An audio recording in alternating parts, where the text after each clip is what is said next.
Bonjour à tous, j'espère que vous allez bien. On se retrouve du coup dans cet nouvel épisode où je vais parler un peu du cerveau et des affirmations positives. Alors je ne sais pas quel titre je vais donner à cet épisode, mais j'ai vraiment envie de parler de la reprogrammation du cerveau. Parce que j'essaye en fait de faire le parallèle dans mes séances, dans mes e-books. J'espère que vous le retrouvez dans les manuels. Et d'ailleurs, j'ai remis à jour un peu le manuel depuis quelques temps. Donc pour ceux qui l'ont reçu dernièrement, vous avez dû avoir énormément d'affirmations positives. Mais en fait, c'est pas un hasard si ça s'est retrouvé là. Donc déjà, j'aimerais bien commencer cet épisode pour parler du déconditionnement. Qu'est-ce que c'est le déconditionnement? Parce que j'en parle régulièrement dans mes vidéos, sur les réseaux, dans mes posts, dans mes stories et tout ça. Et en fait, je me rends compte que vous savez peut-être pas ce que c'est le déconditionnement. Et en fait, le déconditionnement, ça fait partie du human design, mais c'est pas quelque chose qui est nouveau, ça existe depuis longtemps. C'est quand on entend parler des gens qui disent, ben justement, reprogrammer le cerveau. Le fait de désapprendre et réapprendre autre chose, le fait de déconstruire et reconstruire, ou encore le fait de changer des habitudes. Et ce qui pour moi inclut des croyances. Alors qu'elles soient limitantes ou pas, et pour moi des croyances en fait, ce sont un peu des pensées qui sont actives, qu'on utilise comme carburant pour agir. Et en fait, dans nos actions, les preuves commencent à s'accumuler justement pour prouver la vérité, je mets ça entre guillemets, ou notre vérité puisque c'est notre pensée. Et des fois, il s'agit pas forcément de nos croyances à nous, il s'agit des croyances qui nous ont été transmises par nos parents, nos enseignants, nos amis, des personnes qu'on a fréquentées. Et en fait, c'est pas quelque chose qui est forcément conscient dès le départ, on en prend conscience par la suite. Et en fait, on se rend compte aussi que c'est comme ça que notre cerveau fonctionne. Il y a des choses qu'on enregistre et d'autres qu'on a décidé de ne pas enregistrer. Et qu'on a fait inconsciemment, et tout ça, ça passe par nos biais cognitifs. Donc, lorsque tu crois à des pensées qui te dévalorisent, eh bien, en fait, tu affirmes cette histoire dans ta tête. C'est pour ça que je parle beaucoup des affirmations positives dans le manuel Human Design. Et lorsque, justement, tu as des pensées qui te dévalorisent, qui te sous-estiment, comme par exemple, j'entends souvent « Oh, mais je suis nulle, j'aurais pas dû faire ça ». C'est une phrase qui est dévalorisante. Le corps entend, le corps enregistre. Ou « Oh, merde, je suis bête ». « Oh, mais je suis grosse, je ne maigrirai jamais ». « Oh, mais je ne serai jamais riche ». En fait, tout ça, c'est ce qui vous fait rester dans le thème de non-soi. Et la plupart des gens vont dire, bah, en fait, c'est comme ça la vie, bah, c'est la réalité, on doit le subir. J'ai même déjà entendu des gens qui m'ont dit, ah, mais la vie, c'est super dur. Bon, là, je le dis avec un accent bizarre, mais j'en ris aujourd'hui parce que moi-même, j'ai déjà dit tout ça. Donc, techniquement, qu'est-ce que c'est le déconditionnement? Ben, ici, ça va être un processus conscient de changement de nos pensées. Donc c'est oui nos croyances, mais ça peut être aussi nos valeurs, notre moralité, et c'est aussi prendre conscience de nos émotions, de nos comportements, pour être alignés avec la personne qui nous sommes vraiment. Alors j'aime bien donner cet exemple, mais le projecteur, lorsqu'il comprend sa stratégie, il est un peu subjugué. Je parle en général parce que quand je fais des séances avec des projecteurs, ils comprennent pourquoi ils se font envoyer sur les roses, parce qu'ils donnent souvent des conseils qui ne sont pas demandés, et on les a élevés de manière à ce qu'ils ressemblent à des manifesteurs alors que ce sont des projecteurs. Et du coup, pour eux, la vie est très difficile parce qu'ils ne savent pas ce qu'est attendre l'invitation. Et ils font beaucoup d'initiations, et en général, ce type de projecteurs font très vite un burn-out, ou tombent dans une dépression profonde, et ça très jeune. Donc ce que je vais faire, c'est que je vais te donner quelques conseils justement pour commencer ton processus de déconditionnement que tu pourras appliquer au quotidien. Donc avant de plonger dans le Human Design en général, on parle aussi de science parce qu'on dit que le Human Design c'est une pseudo-science, mais lorsqu'on plonge aussi dedans, on se rend compte que c'est vraiment relié à la science et à l'énergie. Il y a comme un équilibre spirituel, un équilibre pragmatique. Donc la première chose, on nous a démontré que le cerveau est incroyable. Il est malléable et on comprend vite que c'est une machine qui peut créer des habitudes complexes, souvent pour se mettre en sécurité, ou parce que aussi on l'a interprété d'une certaine manière, et on n'a jamais vraiment travaillé dessus. En fait, au niveau scientifique, nos schémas de pensée, nos ressentis et nos comportements deviennent des voies neuronales dans notre cerveau. Et ces voies neuronales deviennent inconsciemment des habitudes. Donc forcément, plus on fait quelque chose, plus les voies neuronales sont profondes. Après, il y a des choses qu'on fait naturellement, comme marcher, respirer, manger, conduire. Et c'est des choses sur lesquelles on n'a vraiment pas besoin de réfléchir. Donc c'est pour ça que les voies neuronales sont très utiles. Et c'est pour ça que vous avez déjà dû voir des livres qui disent voilà, 10 routines à mettre en place, puisque justement ça va prendre place dans votre cerveau, ou le fait est que tu peux apprendre une compétence en seulement 20 heures. Et on a été élevé justement dans le fait de créer des habitudes, et que ce sont des choses tout à fait normales. Donc aller au travail, s'occuper des enfants, faire à manger. Donc oui, ok, il y a des choses que c'est bien, on les a mis en place, et d'autres où il y a un moment dans notre vie, c'est obligé, ça t'est déjà arrivé, de dire « je suis en train de fonctionner en mode pilote automatique. J'ai pas l'impression vraiment de vivre ma vie. » Et c'est là, en fait, où j'interviens, où on peut aller casser justement ces schémas. Donc là, pour moi, la première étape, c'est de le faire consciemment. Donc là, côté scientifique, on va utiliser le cortex préfrontal. Et comme je l'ai dit, le cerveau, il est hyper malléable. J'ai un premier exemple vraiment qui va vous frapper. Je ne sais pas si vous avez déjà vu des images. Par exemple, il y a des personnes qui vont voir le cheval avancer et d'autres qui vont le voir reculer. Et en fait, on peut vraiment changer cette perspective parce qu'on va utiliser vraiment des parties du cerveau qui vont nous permettre de voir d'un côté et d'un autre.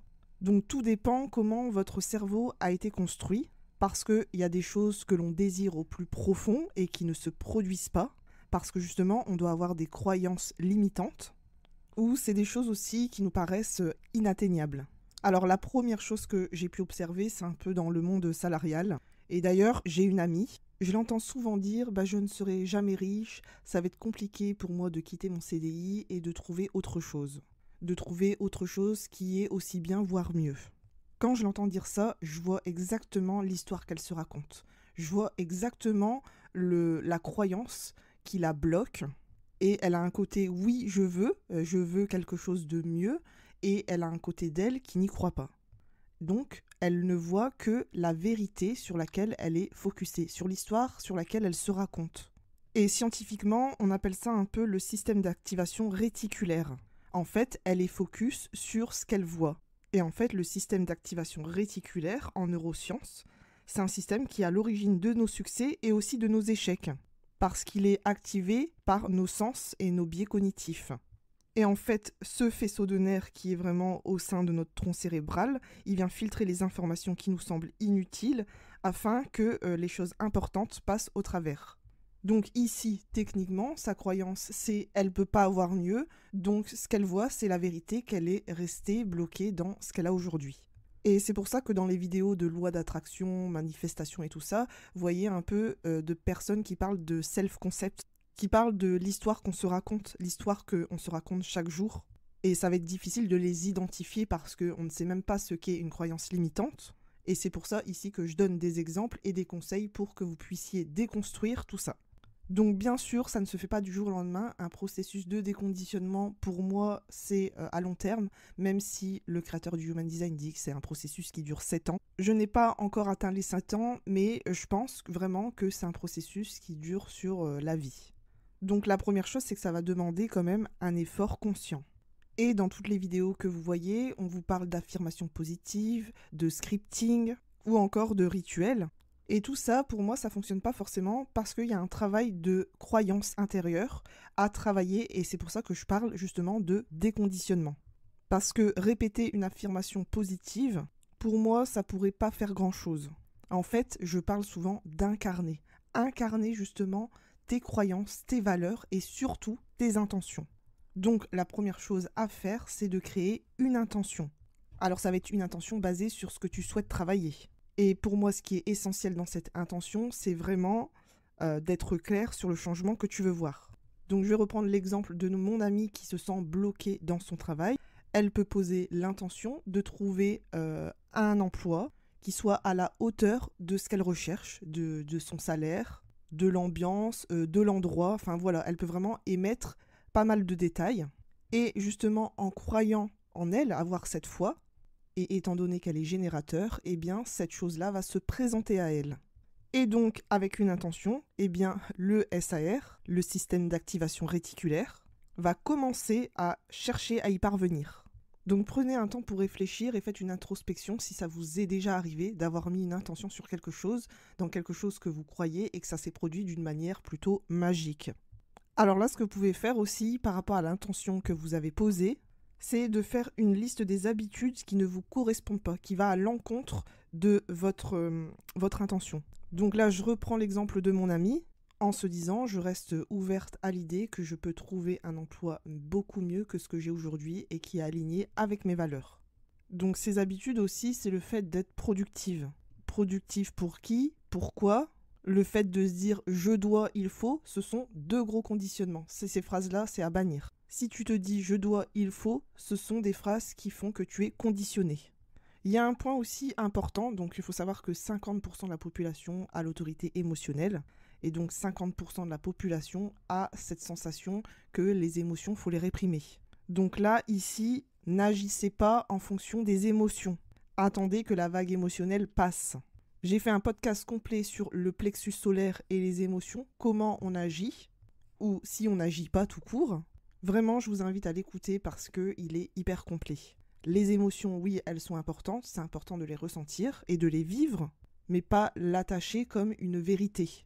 Parce que si tu ressens de la frustration, de l'amertume ou encore de la colère ou de la déception, c'est le thème de non-soi qui ressort et c'est un indicateur important de mauvaise direction. Alors attention ici, je ne dis pas que tu ne ressentiras plus jamais le thème de non-soi. Tu vas encore le ressentir, mais c'est juste et simplement un indicateur important pour toi, de te réaligner, de te rediriger. Et on a tendance à penser et à agir au moment de ces émotions-là, et après on pense que genre c'est un blocage. Non, c'est pas un blocage, c'est juste un indicateur pour te dire arrête-toi. Donc là aussi, n'hésite pas à faire une pause. Une fois que tu as mis ton intention, mets une pause sur tes désirs, mets une pause sur ce que tu penses, mets une pause, en fait, fais une pause de la vie en général. Ça, tu as le droit et tu peux te le permettre. Tu as émis ton intention, tu l'incarnes, même si c'est pas encore dans la matière. Et quand je parle d'incarnation, c'est vraiment le ressentir. En Human Design, on voit nos biais cognitifs préférés. Donc par exemple, pour moi, c'est la vision extérieure. Et c'est intéressant pour moi d'avoir un vision board. Et à chaque fois que je regarde mon vision board, eh bien, je le ressens comme si je le vivais déjà.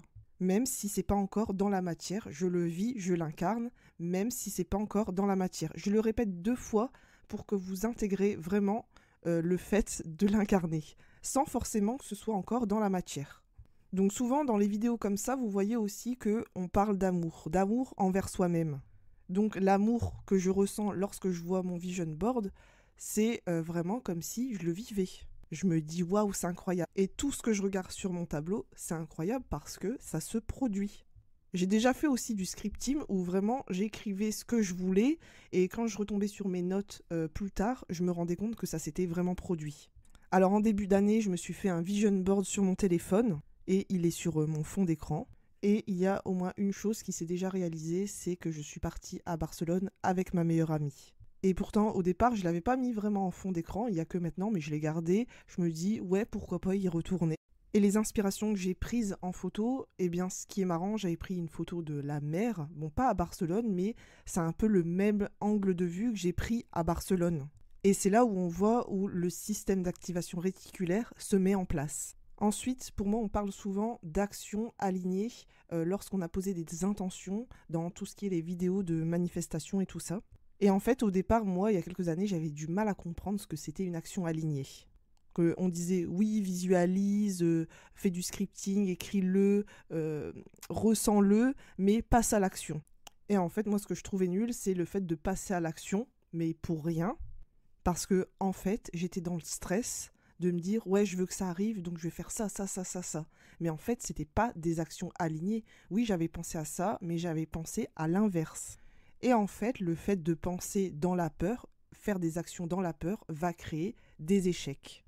C'est pour ça qu'on parle d'incarnation et le fait de ressentir, être dans sa finalité, justement pour s'orienter vers notre vérité, parce que ça se produit. Si on agit avec la peur, eh bien, il y a des choses avec la peur qui vont se produire. Un exemple tout simple qui arrive à des tas de gens, c'est sur l'argent. Ah ouais, j'ai peur de manquer d'argent, donc qu'est-ce qui va se passer? Parce que là, on a posé une intention inconsciente. Eh bien, on va avoir une panne de voiture, on va avoir une facture surprise, on va avoir des choses qui font que nous avons eu cette peur de manquer, donc on a posé cette intention et du coup, ça va arriver. Et ici, les actions sont alignées avec la peur. Donc là, moi, techniquement, ce que je propose dans le manuel, en séance ou dans l'audio que je propose, c'est de choisir des actions qui sont alignées avec tes intentions de façon positive. Et c'est quelque chose qu'on peut voir en séance. Et bien sûr, c'est à toi de faire le travail, l'exercice au quotidien. Ça va te demander un effort conscient au début, mais à force de répéter, ça va te sembler naturel. Oui, dire oui, je suis riche, je sais pas y croire, oui, tu peux pas passer d'une petite intention à une grande intention, si je peux le nommer comme ça, parce que on a un peu un plafond de verre. Si tu as toujours été dans la galère, dans la hesse, et que tu dis je suis millionnaire, non, ça va pas fonctionner. C'est mieux de le faire par palier. Déjà commencer à déconstruire et à améliorer, bon là pour l'exemple, la relation avec l'argent. Donc là, je reviens sur l'exemple de mon ami qui disait toujours, et qui le dit encore aujourd'hui, je ne serai jamais riche. Donc là, ce qu'elle fait, c'est qu'elle ordonne à son cerveau de ne jamais être riche et ne jamais dépasser le plafond de verre actuel. Dans sa vision et dans sa limite, elle se dit, ben moi, si je gagne 2000 euros, c'est bien. Donc elle ne dépassera jamais ce plafond parce qu'elle se dit que c'est bien pour elle. Et que son histoire intérieure, c'est de ne jamais être riche. Donc c'est à partir de ces mauvaises intentions que vous pouvez reprogrammer votre cerveau en faisant l'inverse. S'ouvrir à, par exemple, à plus de 2000 euros. Et pas tout de suite dire « je suis millionnaire ». Et du coup, ce qui nous amène vraiment, c'est le fait de célébrer, de ressentir comme si c'était déjà fait. Le fait même de recevoir un compliment, le célébrer, vraiment dire « merci, c'est vraiment gentil, j'adore ». Bon, bien sûr, tu le dis à tes propres mots. Le fait de ressentir de la gratitude, l'appréciation, de l'amour, de la reconnaissance envers la vie ou ce que tu veux. Et à force, tu verras qu'il y a des choses qui vont changer. Donc voilà, je pense que j'ai bien résumé cet épisode. Si ça vous a plu, n'hésitez pas à me laisser un like. Et si vous voulez me dire ce que vous en avez pensé, laissez-moi un commentaire. Sur ce, je vous souhaite une bonne journée, un bon week-end et je vous dis à bientôt.